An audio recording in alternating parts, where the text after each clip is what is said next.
Chapitre 30. Il en désigna 12. Il monta ensuite sur la montagne, il appela ceux qu'il voulut, et ils vinrent à lui. Il en établit 12 pour les avoir avec lui et pour les envoyer prêcher. C'est à peu de distance de la mer de Galilée, sur un versant ombragé, que les 12 furent appelés à l'apostolat et que Jésus prononça le sermon sur la montagne. Il recherchait les champs et les collines, préférant enseigner en pleine nature plutôt que dans le temple ou dans les synagogues. Aucune synagogue n'eût été d'ailleurs assez vaste pour contenir les foules qui le suivaient.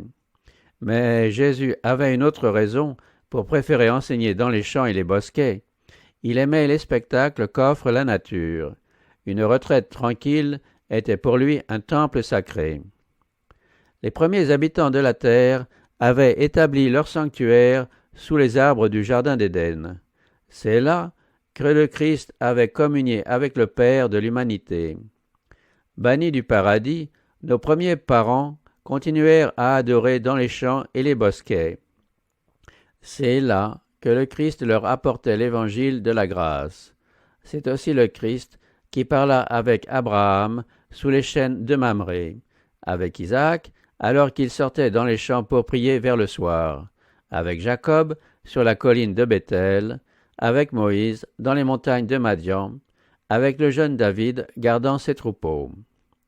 C'est d'après les directions données par le Christ que pendant 15 siècles, les Hébreux avaient quitté leur foyer pour une semaine chaque année pour demeurer sous des tentes faites avec des branches de palmiers, des rameaux d'arbres touffus et des saules de rivière. Pour instruire ses disciples, Jésus préférait fuir la confusion des villes et se retirer dans la solitude des champs et des coteaux, cadre mieux adapté pour leur inculquer des leçons d'abnégation.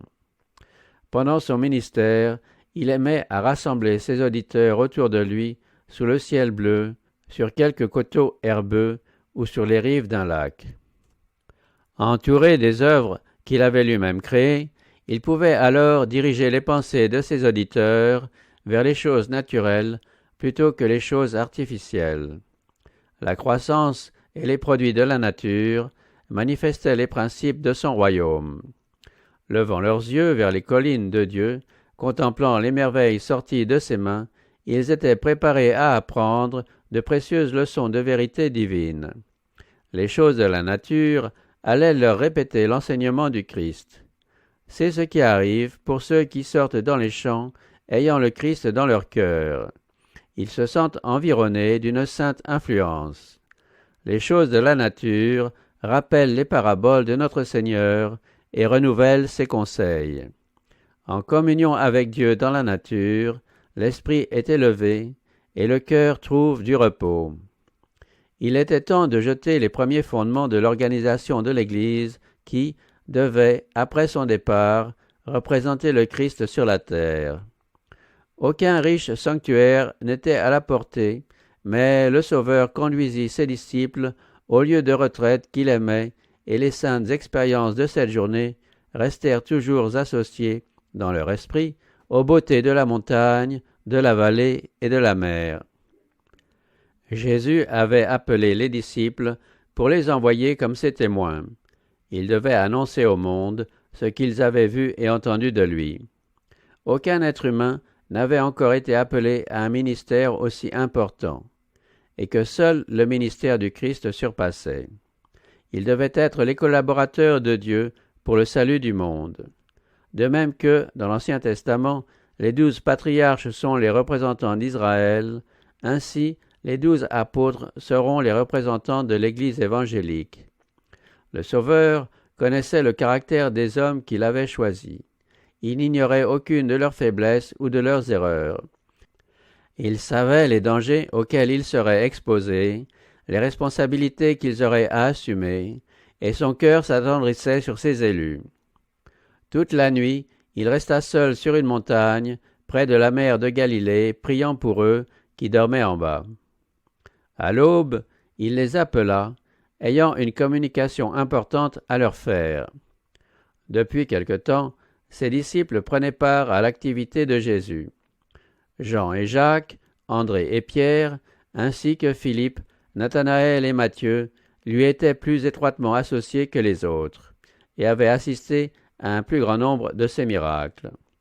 Pierre, Jacques et Jean, presque constamment près de lui, voyant ses œuvres et écoutant ses paroles, étaient particulièrement unis à lui. Jean, admis dans une intimité encore plus grande avec Jésus, fut désigné comme étant le disciple que Jésus aimait. Le Sauveur les aimait tous, mais Jean avait une âme plus réceptive. Plus jeune, il ouvrait, plus que les autres, et avec une confiance enfantine, son cœur à Jésus. Aussi, un lien plus sympathique s'établit-il entre lui et le Christ, et c'est par lui que furent communiqués les enseignements les plus profonds du Sauveur. Philippe se trouvait à la tête de l'un des groupes composant le collège apostolique. C'est à lui en tout premier lieu qu'avait été adressé l'appel « Suis-moi ». Il était de Bethsaïda, la ville d'André et de Pierre.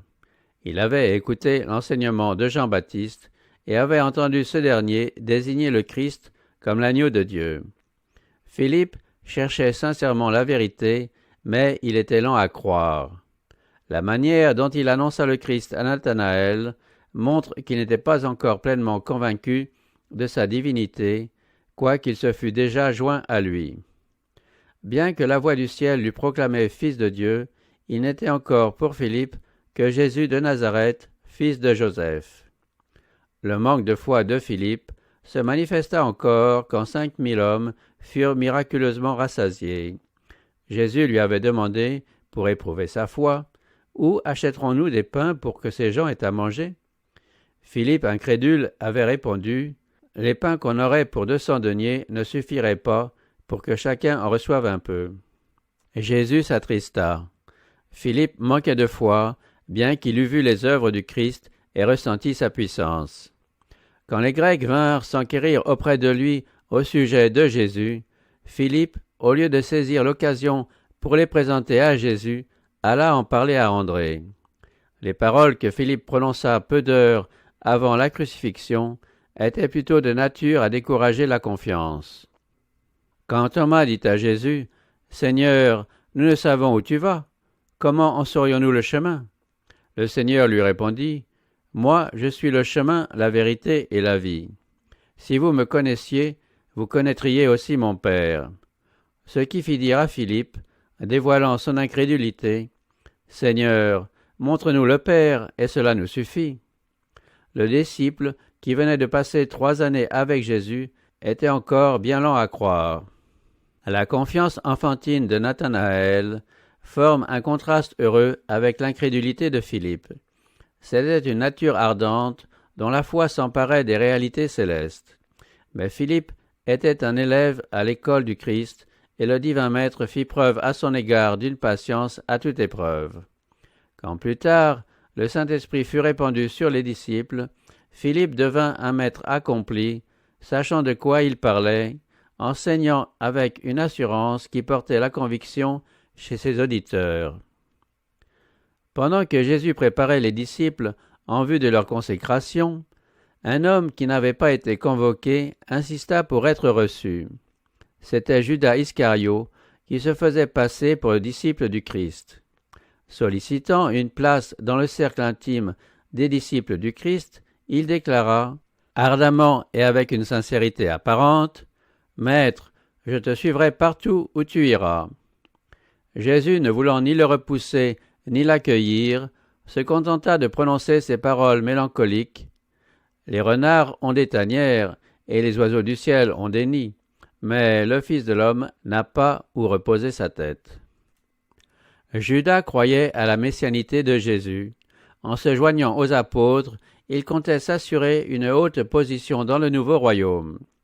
Jésus, par cette allusion à sa pauvreté, voulut couper court à cet espoir.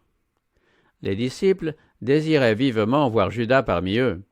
De belle apparence, doué d'une grande intelligence et de beaucoup d'habileté, il fut recommandé par eux à Jésus comme pouvant devenir très utile à son œuvre. On fut surpris de voir Jésus le recevoir froidement. Les disciples étaient d'ailleurs très déçus de constater le peu d'efforts que faisait Jésus pour s'assurer le concours des chefs d'Israël. À leur point de vue, il commettait une erreur en n'affermissant pas sa cause avec l'appui de ces hommes influents. Ils eussent douté de la sagesse de leur maître s'il avait renvoyé Judas. L'histoire subséquente de celui-ci devait leur montrer combien il est périlleux de se laisser influencer par des considérations humaines quand il s'agit de décider si un homme est apte ou non à l'œuvre de Dieu. C'eût été livrer l'œuvre à ses pires ennemis que de la confier à ces hommes dont les disciples désiraient obtenir la coopération. Au moment où Judas se joignit aux disciples, la beauté du caractère du Christ ne le laissait pas insensible. Il subissait l'influence de cette puissance divine attirant les âmes. Celui qui ne brisait pas le roseau froissé et qui n'éteignait pas le lumignon fumant ne voulait pas repousser cette âme tant qu'elle ressentait le moindre désir de lumière. Le Sauveur lisait dans le cœur de Judas. Il prévoyait dans quels abîmes d'iniquité il s'enfoncerait s'il n'était délivré par la grâce de Dieu. En s'attachant à cet homme, Jésus le mettait en contact quotidien avec son amour. Judas pouvait devenir sujet du royaume de Dieu s'il consentait à ouvrir son cœur au Christ afin de permettre à la grâce divine d'en bannir le démon de l'égoïsme. Dieu prend les hommes tels qu'ils sont, avec tout ce qu'il y a d'humain dans leur caractère, et il les façonne pour son service, pourvu qu'ils se soumettent à sa discipline et soient dociles à ses enseignements. Ils sont choisis, malgré leurs imperfections, pour être transformés à son image, en apprenant à connaître la vérité et à la mettre en pratique. Judas eut les mêmes occasions de s'instruire que les autres disciples. Il entendit les mêmes leçons précieuses. Mais l'obéissance à la vérité que le Christ exigeait était en opposition avec les désirs et les desseins de Judas, et il ne voulut pas renoncer à ses propres idées pour recevoir la sagesse qui vient du ciel. Combien le Sauveur se montra tendre à l'égard de celui qui devait le trahir. Dans son enseignement, Jésus insistait sur des principes de bienveillance qui s'attaquaient à la racine même de l'avarice. Il montrait à Judas le caractère odieux de la cupidité, et le disciple comprit plus d'une fois que son caractère venait d'être esquissé et son péché signalé, mais il ne voulait pas confesser et abandonner ses fautes. Trop confiant en lui-même, au lieu de résister à la tentation, il persévérait dans ses pratiques frauduleuses. Le Christ se tenait devant lui comme un vivant exemple de ce qu'il était appelé à devenir lui-même s'il participait aux bienfaits de la médiation et du ministère divin, mais ces leçons frappèrent inutilement l'oreille de Judas. Jésus ne reprit pas sévèrement Judas au sujet de son avarice. Tout en lui montrant qu'il lisait dans son cœur, comme en un livre ouvert, il supporta cet homme égaré avec une patience divine. Il lui recommanda si bien les mobiles d'action les plus nobles que Judas n'aurait aucune excuse en rejetant la lumière du ciel. Au lieu de marcher dans la lumière, Judas préféra garder ses défauts. Il caressa de mauvais désirs de vengeance, des pensées sombres et malveillantes. Satan finit par le dominer complètement. Judas devint un représentant de l'ennemi du Christ. Au moment où il fut associé à Jésus, Judas possédait d'excellentes qualités, grâce auxquelles il eût pu être une source de bénédiction pour l'Église. S'il s'était soumis volontiers au joug du Christ, il serait devenu l'un des principaux parmi les apôtres. Mais chaque fois que ses défauts furent signalés, il endurcit son cœur et, dans un esprit d'orgueil et de révolte, donna la préférence à ses ambitions égoïstes. Par là, il se disqualifia pour l'œuvre que Dieu lui avait confiée. Tous les disciples avaient de graves défauts lorsqu'ils furent appelés au service de Jésus. Jean lui-même, qui fut le plus étroitement associé à celui qui est humble et débonnaire, n'était ni doux ni facile par nature. Lui et son frère étaient appelés les fils du tonnerre. Tout manque d'égard pour le Maître, lorsqu'ils étaient avec lui, provoquait leur indignation et leur attitude combative. Tempérament colérique, vindicatif, porté à la médisance, orgueilleux, convoitant la première place dans le royaume de Dieu, voilà ce qu'était le disciple bien-aimé. Mais il put admirer jour après jour, la tendresse et le long support de Jésus, qui contrastait si étrangement avec la violence de son caractère. Il écouta les leçons d'humilité et de patience qui lui furent données.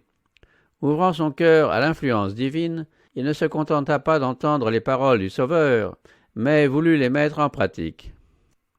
Son moi fut caché en Christ. Il apprit à se placer sous son joug et à porter son fardeau. Jésus adressait aux disciples des reproches et des avertissements. Néanmoins, Jean et ses frères ne le quittèrent pas. Ils s'attachèrent à lui en dépit de ses reproches. Le Sauveur, de son côté, ne se retira pas loin d'eux à cause de leurs faiblesses et de leurs erreurs. Ils continuèrent jusqu'à la fin à partager ses épreuves et à profiter des leçons de sa vie. Par la contemplation du Christ, leurs caractères furent transformés. Les apôtres étaient très différents les uns des autres par leurs habitudes et par leurs dispositions. Il y avait le péager, Lévi-Matthieu, Simon, l'ardent zélote, n'admettant aucun compromis avec le pouvoir romain, Pierre, généreux et impulsif, Judas, à l'âme mesquine, Thomas, dont le cœur était bon, mais timide et craintif, Philippe, à l'esprit lent et enclin au doute, enfin les fils de Zébédée, ambitieux et francs, avec leurs frères. Tous ces hommes se trouvèrent rassemblés, chacun ayant ses défauts et ses tendances au mal, héréditaires ou acquises. Tous appelés à demeurer dans la famille de Dieu, en Christ et par Christ, devaient atteindre à l'unité de la foi, de la doctrine et de l'esprit. Ils connaîtraient les épreuves, les diversités d'opinions, suscitant parfois des griefs, mais toute dissension serait évitée aussi longtemps que le Christ habiterait dans leur cœur. Son amour les ferait s'entraimer. Les instructions du Maître établiraient l'harmonie entre eux, ramenant les disciples à l'unité, tant et si bien qu'ils finiraient par être d'un même esprit et à n'avoir qu'un même jugement. Le Christ étant le grand centre, ils se rapprochaient mutuellement dans la mesure même où ils se rapprocheraient du centre. Ayant achevé d'instruire ses disciples, Jésus les réunit tout près de lui. À genoux au milieu d'eux, il étendit les mains sur leurs têtes et les consacra par une prière à leur ministère sacré. C'est ainsi que les disciples du Seigneur reçurent leur consécration au ministère évangélique. Le Christ n'a pas choisi des anges qui ne sont pas tombés pour le représenter auprès des hommes, mais des êtres humains sujets aux mêmes passions que ceux qu'il cherche à sauver. La collaboration du divin et de l'humain étant nécessaire pour sauver le monde, le Christ a revêtu l'humanité. La divinité avait besoin de l'humanité afin que l'humanité eût un moyen de communication avec Dieu. Ainsi en est-il des serviteurs et des messagers du Christ. L'homme a besoin d'un pouvoir extérieur et supérieur à lui pour établir en lui l'image de Dieu et lui donner la possibilité d'accomplir l'œuvre de Dieu. Mais ceci ne rend pas inutile l'élément humain. L'humanité se saisit de la puissance divine et le Christ habite dans le cœur par la foi. La force de l'homme peut agir alors grâce à la coopération du divin. Celui qui appela les pécheurs de Galilée appelle encore aujourd'hui des hommes à son service. Il est tout aussi désireux de manifester sa puissance par nous qu'il ne l'était de le faire par ses premiers disciples. Quel que soit notre état d'imperfection et de péché, le Seigneur nous offre de devenir ses associés et ses imitateurs. Il nous invite à recevoir ses instructions divines pour que, étant unis à lui, nous devenions capables d'accomplir ses œuvres. Nous portons ce trésor dans des vases de terre afin que cette grande puissance soit attribuée à Dieu et non pas à nous.